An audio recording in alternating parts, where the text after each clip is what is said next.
about intimidation from the White House, etc. Could you briefly describe one incident that comes to your mind where a journalist or an anchor actually experienced intimidation and you also were viciously attacked because they did their job very, very well. However, the interviewee didn't like the outcome of the interview? Well, let me tell you one incident that just pops into my mind, which was actually not an interview, but it was chilling.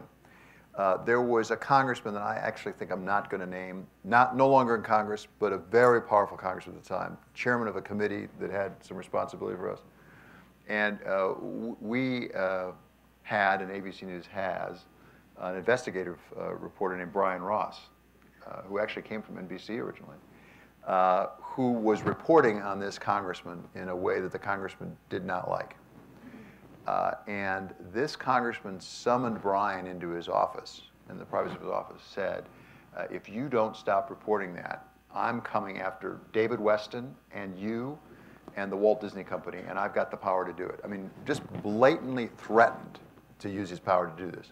And Brian was pretty shaken and came back to me with this, and I said, well, you know, then we must be doing something right. And we kept going after it. As I said, that person's no longer in Congress. But that was an instance where there was a very bald threat that a public official was going to use their power to try to change our reporting. But David, over 13 years, do you become tougher when that happens to you?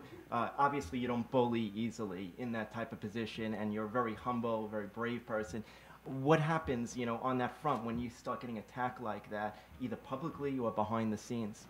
Well, you know, I don't know if I got tougher or I just got more reckless. I mean, there's a fine line between those two things. I mean, I got, I think, viciously attacked when early on in the Obama administration, we did a primetime hour live from the White House on healthcare.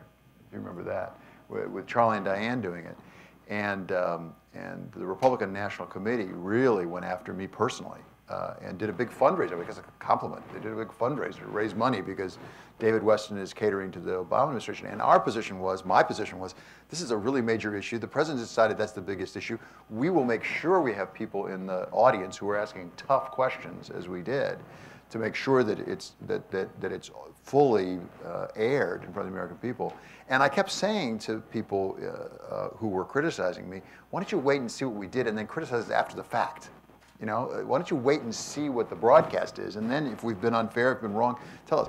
Interestingly, it was really very loud, and I wrote probably an intemperate letter to some congressman who had written, I thought, a pretty intemperate letter to me.